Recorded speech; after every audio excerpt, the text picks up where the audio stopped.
You'll be glad to know that you hired me to do more than just make announcements.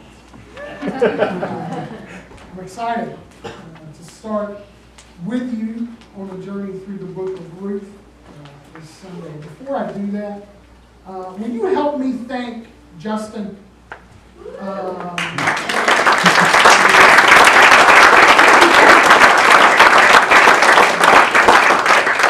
You all know this much more than I do, but over the past year, Justin has carried the weight, Justin has carried the banner, Justin has carried all sorts of things.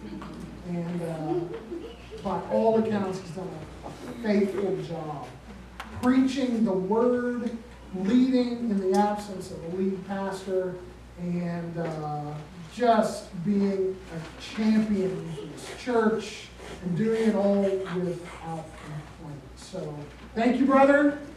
And it's a privilege to be here and to be working with you, and I look forward to what God is going to do. So I'm very grateful for the witness you have borne to this congregation of God's faithfulness, to them through you.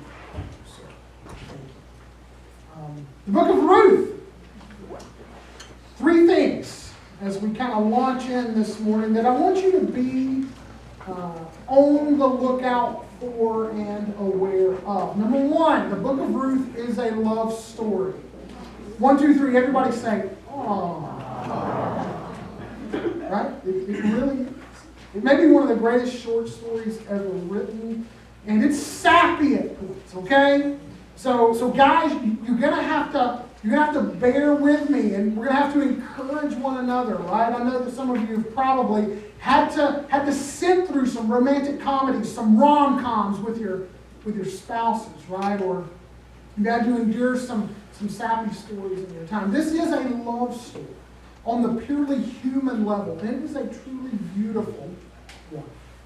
And it's going to be a joy to kind of see those things come about and transpire over our next several weeks together. Secondly, this is really a book about how God works most often in the world. You see, there are no obvious miracles in the book of Ruth. There are no heavenly appearings of blinding beings who cause people to cower in fear. It's just not here.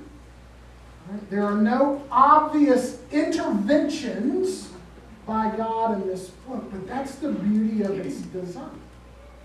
Because once we get through it, and you're able to look back on it, you'll see that God has been at work from the very beginning of the book to the very end of the book. So it's all about a big word called God's providence. His working in the world that is so often hidden from our eyes, but is nevertheless there. And it's a book designed by all of us who live designed by God for all of us who live very ordinary lives, so that we can peek behind the curtain and see that God is indeed at work all the time, even in our ordinariness, even when things are hard. And thirdly, it's a book about Jesus. All right? In the book of John, Jesus tells the religious leaders that the entire Old Testament speaks of him. It whispers his name. And what do we find? In Matthew chapter 1, when we read of Jesus' genealogy, we find the name of Ruth. So the story in this book is embedded in the greater love story that God is telling to all creation for the ultimate glory of his Son and the benefit of his people. So it is a love story within a love story. And that's what I want you to remember as we begin this journey through the book of Ruth. Chapter 1 today, 1 chapter per week to follow for the next 3 after this, and then a final 5th week to kind of sum things up and help us get the big picture of the book. Now, what I'm not going to do as we preach through this book is to read the passage before I preach it. Because it is a story, I want you to enter into it and for us to feel things and sense things and walk with the characters through the story. So I'm going to read a little bit, talk about it, I'll read a little bit more, we'll talk about that until we get to the end of chapter 1 today. So here we go. We're going to dive in. If you've got your Bibles, turn to Ruth chapter 1. It is right after the book of Judges. And coincidentally, it is set during that period. Chapter 1, verse 1. In the days when the judges ruled, there was a famine in the land. And a man of Bethlehem in Judah went to sojourn in the country of Moab, he and his wife and his 2 sons.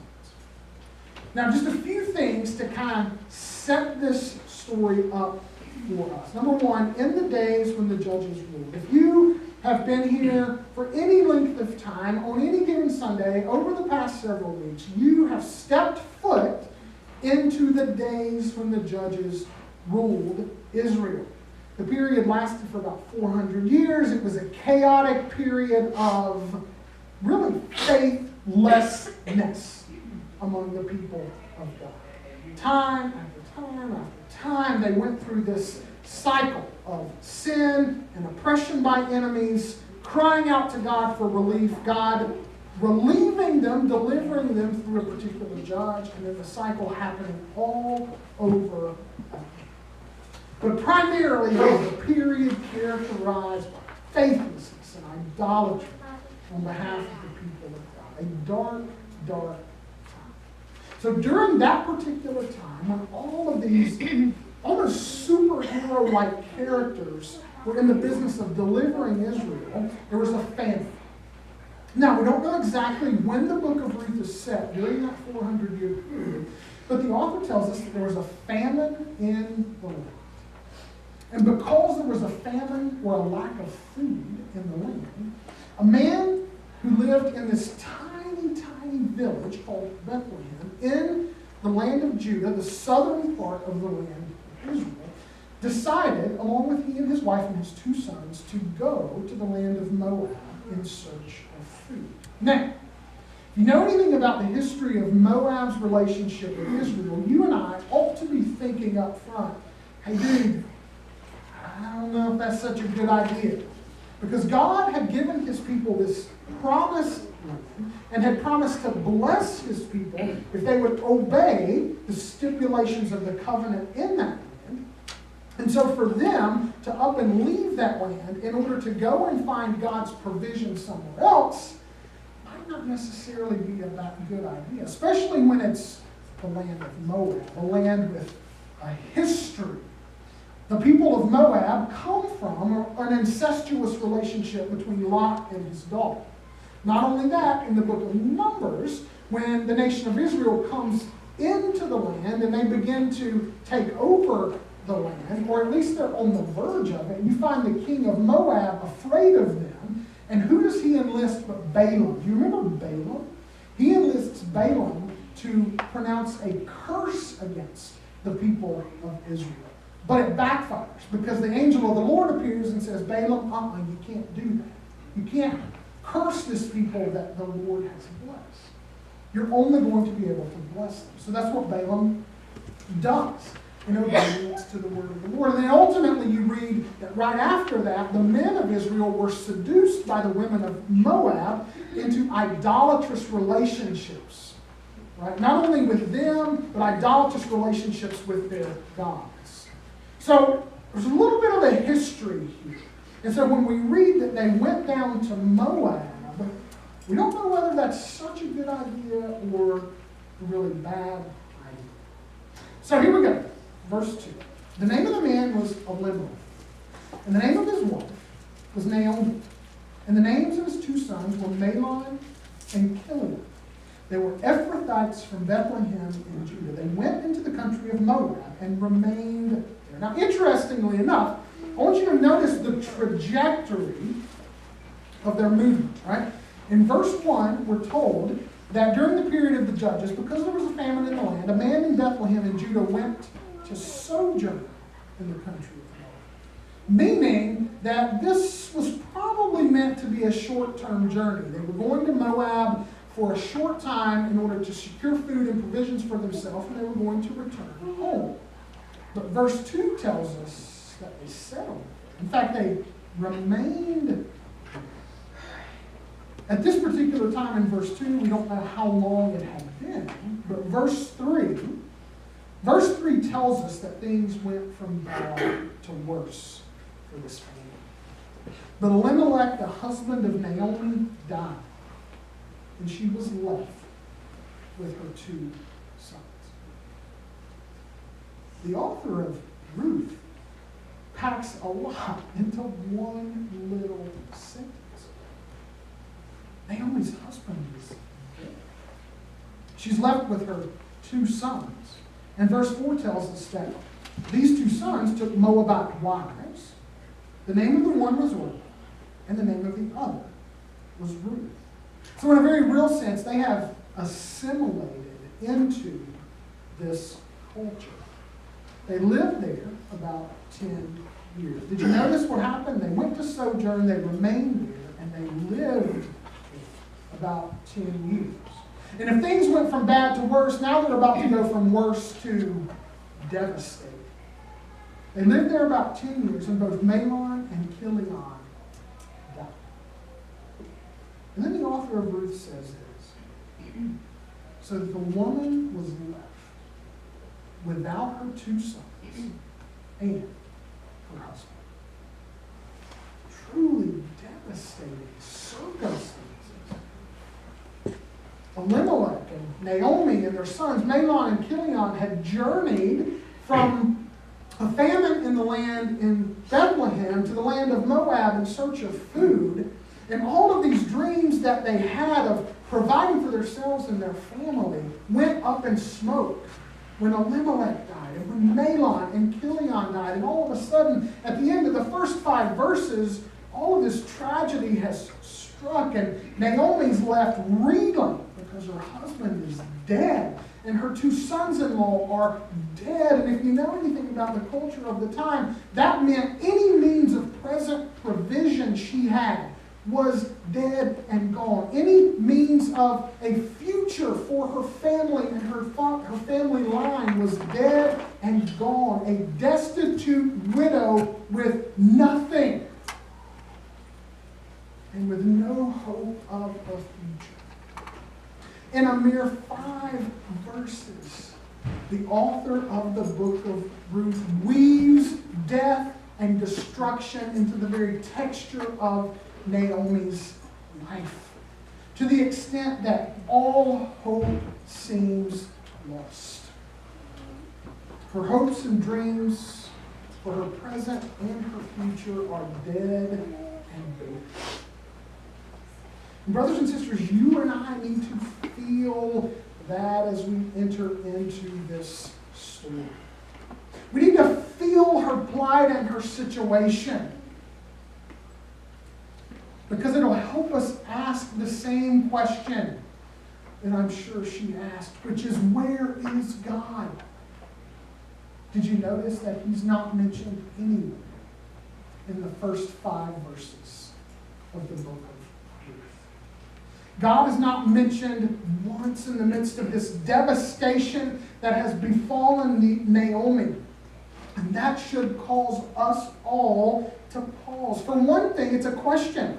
It's a question that so many in our own world have, particularly those who have experienced or witnessed the kind of relentless surge of suffering that overwhelmed this poor widow.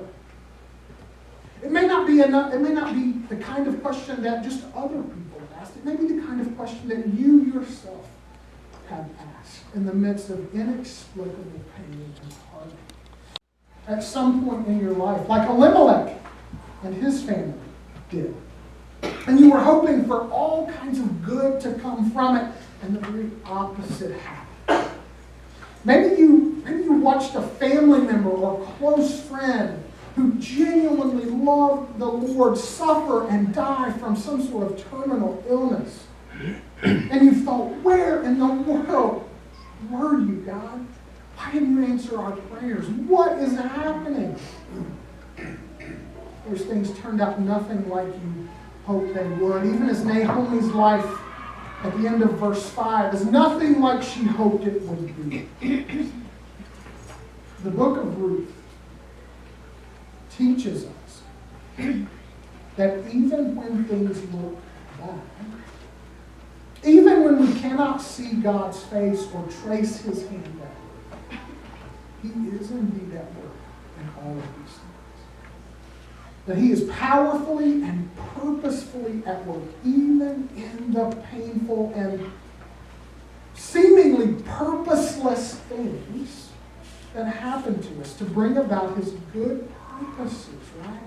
Which are ultimately designed to make us more like Jesus. The book of Ruth, as I said earlier, is a book for you and me. It's a book, really a heaven-sent reminder that God is always at work for the good of his people. Not just Naomi, but for us, for you and me, whether we can point to everything he's up to or not. Where is God? Where is God in these first 5 verses in all of this devastation that's befallen Naomi?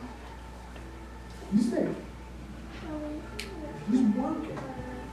And he's going to ultimately weave a tapestry of restoration and redemption in her life that by the time we get to the end of the book, all of us will be able to look back and go, wow.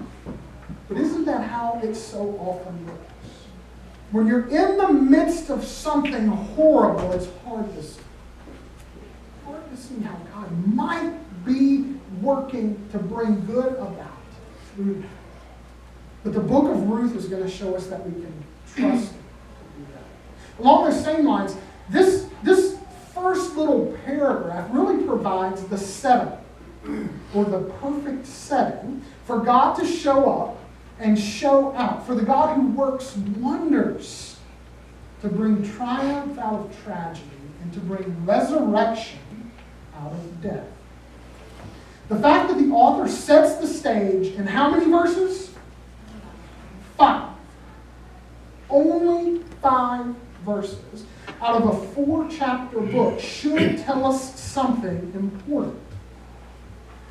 We're not to focus our attention on how Naomi got where she was. We are to focus our anticipation on the question, man, where is this story?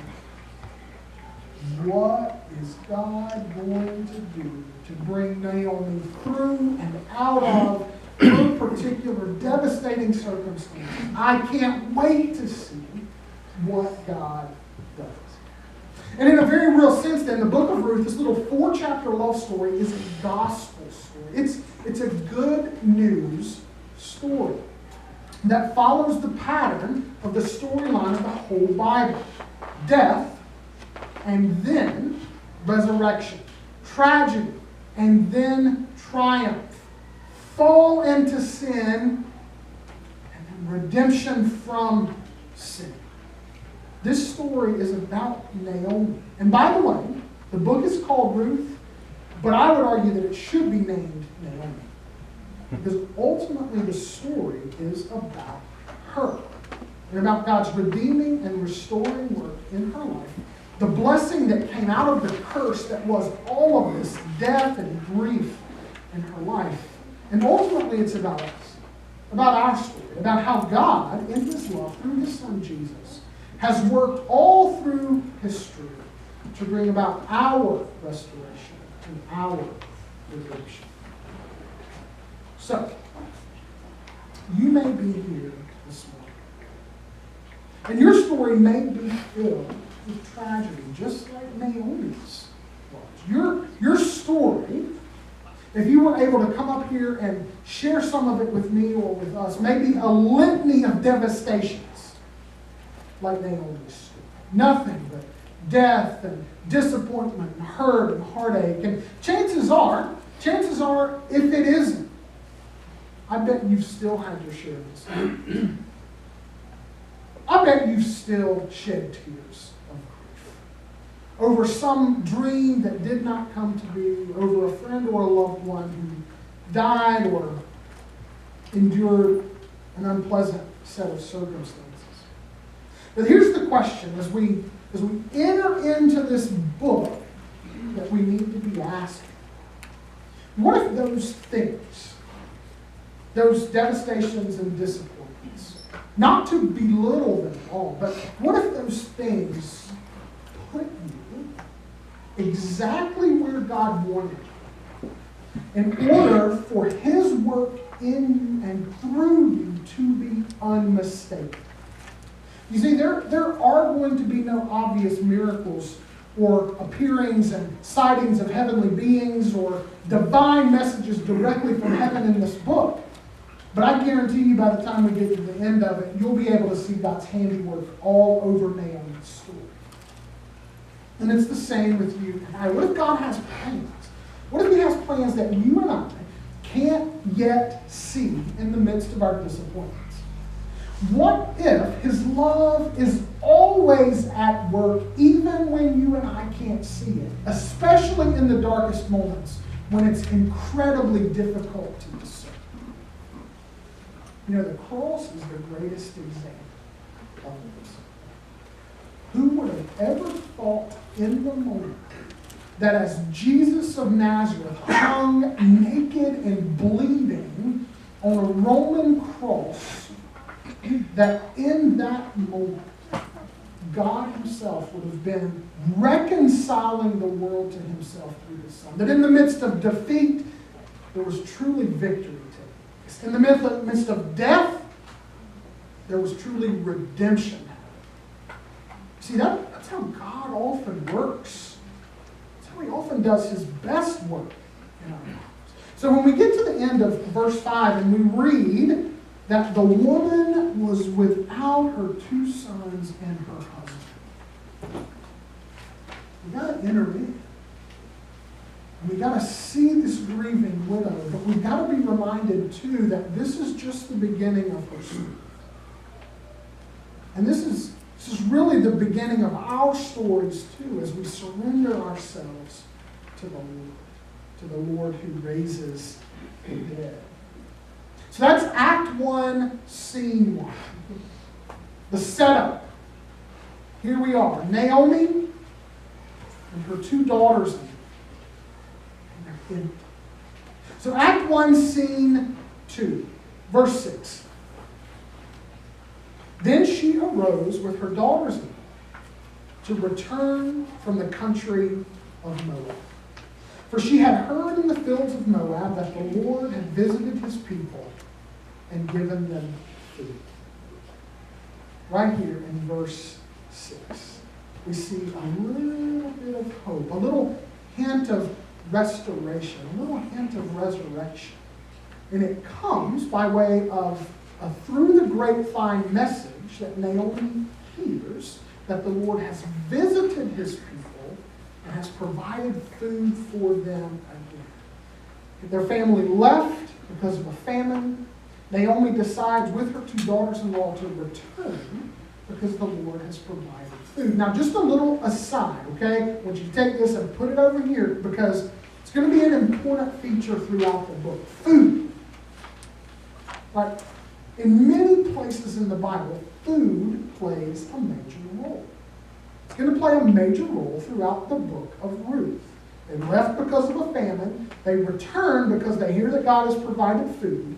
And the topic, the subject, the theme is going to tie a lot of threads together throughout the book of Ruth. So, Naomi and her 2 daughters-in-law decide to return from the country of Moab. And that whole notion of returning, coming back, not only to the land, but essentially to the Lord, is a big theme also throughout chapter 1. So God's kindness prompts Naomi to begin the journey home, she and her 2 daughters-in-law. And at some point on the journey, she decides to speak up and say something to her daughters-in-law. Verse 7. So she set out from the place where she was with her 2 daughters-in-law, and they went on the way to, what's that word? Return to the land of Judah. But Naomi said to her 2 daughters-in-law, go, what's the word? Return, each of you, to her mother's house. May the Lord deal kindly with you as you have dealt with the dead and with me. The Lord grant that you may find rest, each of you, in the house of her husband. So Naomi sets out with her two daughters-in-law, who are of no blood relation to her, to return to the land of Judah, hearing that the Lord has provided food. And at some point along the way, Naomi stops, and I can imagine her doing this on a deserted road, and she's kind of out in front, and her two daughters-in-law are following along behind her, and she finally stops, and she turns around, and she says, you really don't have to do this. And very often in Old Testament narrative, the first words out of a character's mouth give us a really, really good clue as to what's in that character's heart. Basically, their character as a person. So Naomi exhibits in her first words in the book an astounding, extraordinary faith in the face of her circumstances. First of all, we see it in her genuine love for her daughters-in-law. She says, "May the Lord deal kindly with you, as you have dealt with the dead and with me." Apparently, Orpah and Ruth had all along the way been genuinely devoted daughters-in-law. And they had loved her and her family well, all the way from fullness to emptiness. From the time when they got married, past the time that her sons had died and left them widows. And so she's seeking to bless them, and she says, "May the Lord be as kind to you as you have been to me." And I want you to circle that word kindly in your Bible. A very important word that's going to kind of thematically shape this whole book. It's the Hebrew word H-E-S-E-D. Now, I'm not one to share Hebrew and Greek words all the time when I'm up here preaching, so you don't have to worry about that. But this is an important word. The word hesed. It's the word translated in the Old Testament so often, the steadfast love of the Lord.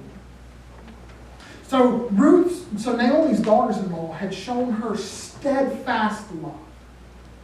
And she was asking the Lord of Israel to show them in turn the same kind of steadfast love. And then she gets specific in verse 9. She says, "The Lord grant that you may find rest, each of you in the house of her husband." So what does this specific blessing look like? How does she want the Lord to be kind to them? She's asking the Lord to be kind to them by restoring their lives. You see, going with her back to Bethlehem meant going in as foreigners into a place where they were likely to be looked down upon, and more likely than that, were never to find husbands again, because they were outsiders. And so she asks the Lord in the land of Moab to bless them, to give them husbands, to give them families, to give them provision, to give them a future. And it's pretty astounding, okay? Because she believes that the God of Israel can bless her daughters-in-law in the land of Moab. Now, if you know anything about ancient culture, in the ancient world, it was believed that the gods and goddesses of various cultures were tied to the land and the ethnic groups in which those people lived. But the nation of Israel believed that Yahweh, the God of the Old Testament, was the God of all creation, the God of all nations and peoples. And so Naomi had no qualms about believing and saying and trusting that her God could bless her daughters, even if they remained in the land of Moab. And you see, here's the thing. Here's the thing that you see about Naomi through these two blessings toward her daughters-in-law. And one author puts it very well. He says, Naomi cannot change her life, but she can improve the lives of her daughters-in-law. We are watching Hesed in action, steadfast love. Naomi gives Ruth and Orpah freedom, marriage, and children, and takes on her already broken life, loneliness, and poverty. By giving up what little hope she has left, she gives them a hope and a future. By deepening her own depth, she offers them a reason for living. You see how much she truly loves these two young women. She wants a future for them, a future that she cannot give them. So she tells them to go home and be blessed of the Lord. But look what happens. Then she kissed them, and they lifted up their voices and wept. Can you just imagine the scene? They do not want to leave her, that she does not want to lose them. But she's trying to love them the best that she can. And then they said to her, verse 10, no, we will return with you to your people. So they're not bold. Orpah and Ruth are, at this point, determined to go. And then Naomi, in a real sense, pulls out the big guns. Okay? She seeks to convince them that they don't really need to be going with her anyway. And 3 times in verses 11 through 13, she says, my daughters. And she gives them a reason for not going with her. So you can see the tenderness. But you can also see almost a peeling back of layers of Naomi's heart until we get to verse 13. And we see what kind of deep soul anguish is really going on within her. Verse 11, but Naomi said, turn back, my daughters. Why would you go with me? Have I yet sons in my womb that they may become your husbands? So here Naomi implies that she is past the age of bearing children. That providing new husbands for her daughters-in-law would be an impossibility. Okay? So that's reason number one. You don't need to go with me because I ain't got no husbands for you. Then, when she kind of sees them still not budging, she says in verse 12, turn back, my daughters. Go your way, for I am too old to have a husband. If I should say I have hope, even if I should have a husband this night and should bear sons, would you therefore wait till they were grown? Would you therefore refrain from marrying? So now she offers up this hypothetical situation. And she says to her daughters-in-law that even if she were to get married that very day, and were somehow to miraculously, in her old age, have not one sons, but twins, and raise those twins up over the next several years, would her daughters-in-law somehow be willing to wait that long in order to have new husbands produced by Naomi? Her daughters-in-law might be past the age of being able to bear children at that point. And so she says, please go home. I got nothing for you. But then the third time. No, my daughters, for it is exceedingly bitter to me for your sake that the hand of the Lord has gone out against me. Right there. Right there we get to the heart of the matter. Naomi implores her daughters-in-law to go home because she feels like she has been cursed of the Lord. And to go with her would risk them being cursed with the same curse that she has been cursed. And so she says, go home. You don't want to be around me. The Lord has brought all of these devastating circumstances into my life, and if you stay with me, you're going to experience nothing but the same. Go home! We can hear her imploring with her daughters-in-law through tears. Now, I want us to stop right here for just a minute. And I want us to steep ourselves in Naomi's words. You know what the word steep means, right? Like when you take tea bags and you put them in water and you have to wait. You have to wait for the tea to diffuse throughout the water. And we need to stop and we need to listen to Naomi for just a minute. Okay? Because there's a chance that her grief and her very raw anger are unsettling to us. And if we were in Orpah and Ruth's shoes, we would immediately, or at least some of us would immediately want to correct her thinking and tell her to be quiet. So, Naomi says that the hand of the Lord has gone out against her. Is she wrong? Is she wrong?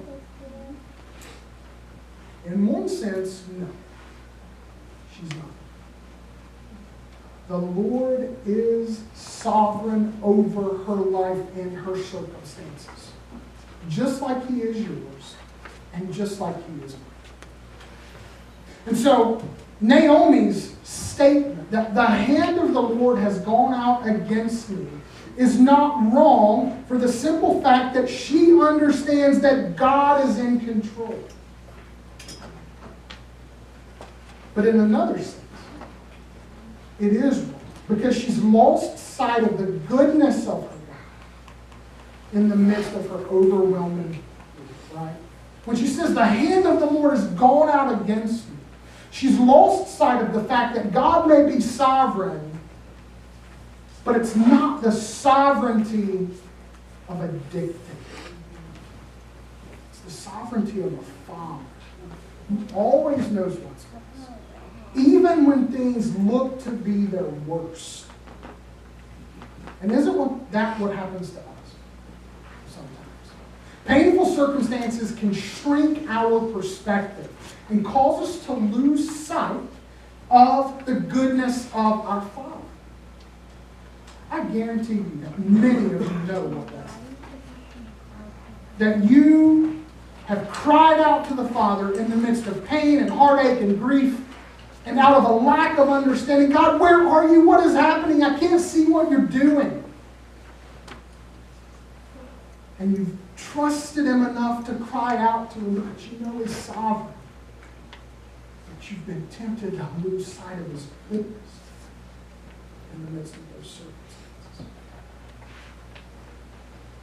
So what can we say to Naomi then? What can we say? I love what one author says. Nothing. Absolutely nothing. We just weep with her. That is good theology. To weep with those who weep. God does not lecture Naomi. Nor should we lecture those who are weeping. Oddly enough, it is good theology that drives Naomi's frustration to Naomi's accusations. And this is really good. In the context of the book of Ruth, Ruth and her love for Naomi is God's response to her. We see this most profoundly in the two most important verses of the whole book. Verses 16 and 17 of chapter 1. Let's go back to verse 14 and kind of get there. Then they lifted up their voices and wept again. And Orpah kissed her mother. Right? So Orpah has listened to reason. Orpah has decided to go back home to the land of Moab, where, by all accounts, she probably has a better chance of a future. But Ruth clung to her. Can you picture? Ruth is weeping. And she has her arms around her mother-in-law's body. And Naomi's trying to push her away. And Ruth won't let go. Ruth won't turn around. And then Naomi pushes her back and looks her straight in the eye. And in verse 15 says, "See, your sister-in-law has gone back to her people and to her gods. Return after your sister-in-law." Now, Naomi tells her to return not just to her people, but to her gods. That's a strange statement for an Israelite of deep faith in Yahweh to make.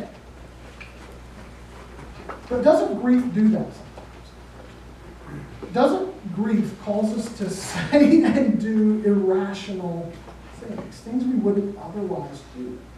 She loves this woman deeply, and so she's trying to do the very best thing for her. And she just lets go of truth for a second in order to try to convince her to go back. And sometimes that happens to us.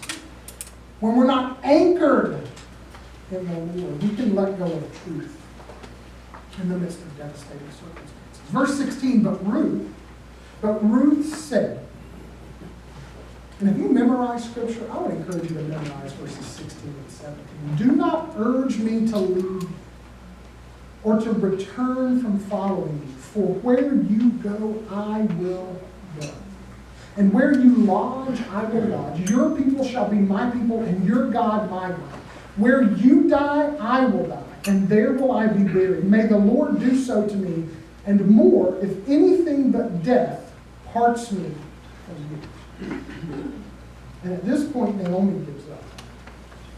She saw that she was determined to go with her, and she said nothing. Ruth's words. Don't just read them as Ruth's words. Read them as the Lord's gracious, tender response to Naomi's unbearable grief. That's what they are. They are the Lord speaking to this destitute widow through her Moabite daughter-in-law who has at some point come to faith in the God of Israel. They are the words of devotion that Naomi needs to hear, not just from her daughter-in-law, but from the Lord himself. And that's how the Lord responds to Naomi's grief, her devastation, the destruction that has afflicted her family, and her destitution. Through Ruth, the Lord is communicating his care and devotion for this his child. So where is God? Where is he? It's right there. He's right there. In the person and in the words of Naomi's daughter-in-law. He's telling her, I'll be with you. I'll stay with you. I'll never leave you or forsake you. Death itself will not even break my commitment to you. That's what Ruth says. She says, even after you die, I'm going to stay in Judah. I'm going to stay in Bethlehem. Your people are going to be my people. Your God is going to be my God. Her words are some of the most beautiful words of devotion in all the Bible. You may have heard them at a wedding. They're often repeated at weddings. Her words are self-sacrificial. They involve a death, right? Which all true love does. They involve Ruth giving up her family, giving up all that she's known, all that she's grown up with, all that she might have in terms of a future and a husband and children and all of that kind of stuff, in order to remain devoted to and present with this destitute mother. And in so many ways, Ruth's commitment to Naomi foreshadows Jesus' own call to forsake everything and follow him. Do you want to know what it looks like to be a Christian? Just look at what Ruth does, right? Do you want to know what it looks like to say yes to Jesus? This is it. The kind of love that compels you to say, Jesus, I will never leave you or forsake you. Jesus, you are my life. Jesus, whatever you say do, wherever you say go, whatever you would have of me, I say yes to that. That's what it means to be a Christian. Now, how can Ruth possibly make such a commitment? Notice what she says. Your God will be my God. Because Ruth has known the steadfast love of Israel's God, because she has known his kindness and compassion, because his love has changed her life, she can in turn love her mother-in-law with a steadfast kind of love that is absolutely remarkable. That's the only way, brothers and sisters, that you and I can love in a manner that imitates the very love of Christ. So we've gone from empty to broken. Act 1, Scene 3, bitter. Look with me at verse 19. So the two of them went on until they came to Bethlehem. And when they came to Bethlehem, the whole town was stirred because of them. And the women said, is this Naomi? Now, think about this. Naomi and her family have been gone for 10 years. Naomi returns to the city, the town, the village of Bethlehem, with none of her family members, save the daughter-in-law who has chosen to come with her. And the entire village, a very small village by the way, is abuzz with her arrival. The women of the town are over to the side as they walk through the town saying, is that who I think it is? That's Naomi. Naomi's back. Wow, it's been 10 years. We need to have a party. We need to celebrate. This is an exciting time. And you see Naomi in the midst of her grief, she's hearing all of this. She's taking it all in. And then what does she do? Do not call me Naomi. It's almost like she just bursts open. She can't hear it anymore. Don't call me Naomi. Call me Mara, for the Almighty has dealt bitterly with me. I went away full, and the Lord has brought me back empty. Why call me that name when the Lord has testified against me and the Almighty has brought calamity upon me? She just unleashes. To the point that she says, I don't even want to hear that name anymore. Why? What does Naomi mean? It means pleasant.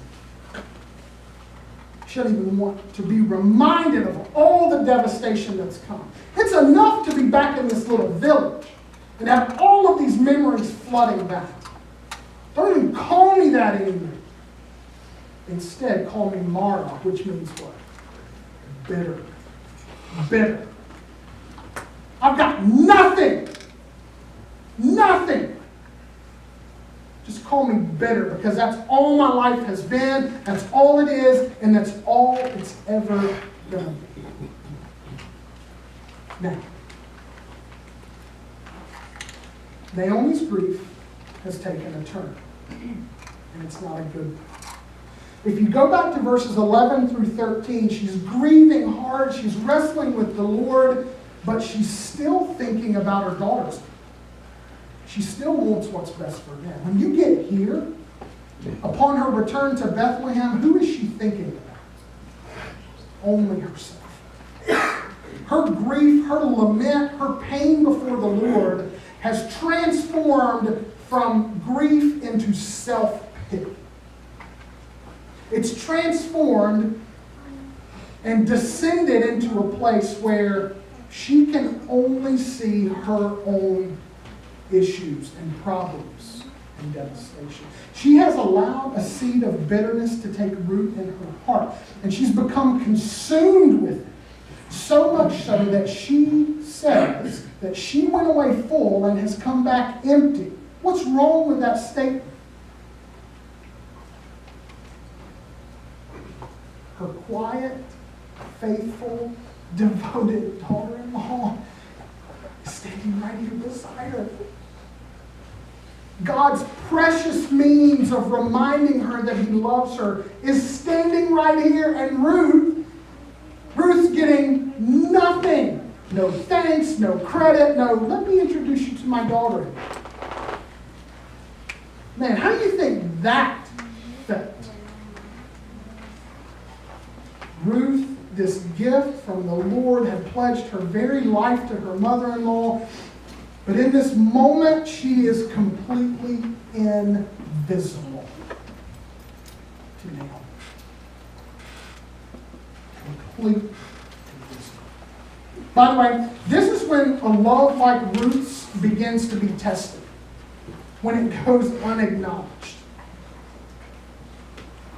This is when true love begins to be tested. Not once has Naomi thanked Ruth for her undying commitment to her. And guess what? Ruth is absolutely grieving in the very same way that her mother-in-law was. Right?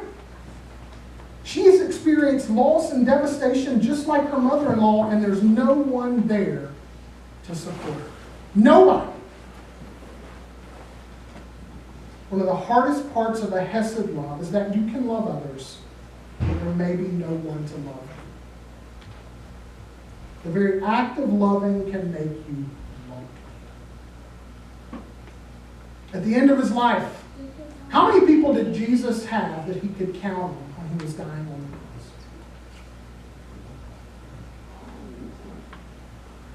How many people did Paul have at the very end of his life that he could count? He tells us. Like one. Maybe two. Love can make you very, very lonely. But here's the good news, brothers and sisters. God is not done with Naomi. Notice the last verse in chapter 1. So Naomi returned, and Ruth the Moabite, her daughter-in-law, with her, who returned from the country of Moab. And they came to Bethlehem at the beginning of barley harvest. Remember that whole theme of food again? Remember how God had visited his people and provided for them? Well, here they are. They've come back, and they've landed right smack dab in the middle of God's provision. So God is demonstrating all kinds of love to Naomi, and there is hope at the end of this chapter. God is present with her, and he's going to continue to redeem her, and through her and her descendants, ultimately, to redeem us. So here's the deal. We're going to close out this message this morning. I want to ask you some so what questions, because we can't leave the scriptures behind without going, okay, Lord, so what? What does this matter? Number one, do you view the situations and circumstances of your life as part of God's plan? Even the bad ones. Even the ones where you can't possibly see or discern how God is working. Guess what they are? He is sovereign. But he's also. And his plans for his children, in spite of all appearances sometimes, are good. And this text challenges us to believe that he's active and that he's working, even when things get hard. Second, Ruth puts flesh and bone on the love of God for Naomi. Who do you know in the Bible who did that for you? And the Word became flesh and dwelt among us. Jesus. God made flesh. God's love incarnate in the flesh for you and me. Third, are you hurting today? Are you burdened with grief today, despite Naomi's faulty interpretation of her circumstances? God had not forgotten her. And I want you to know that God is not forgotten. The simple fact that you are here today is evidence of that. And this is a word you need to take. Finally, the cost of discipleship. Following Jesus means death, certain, because that's what true love requires. But it also means coming alive to the very thing that God made you and me for, to love him and to love others. If you have chosen to follow Christ, he will give you the strength to do that, to love even as Ruth loved, and even as Christ himself.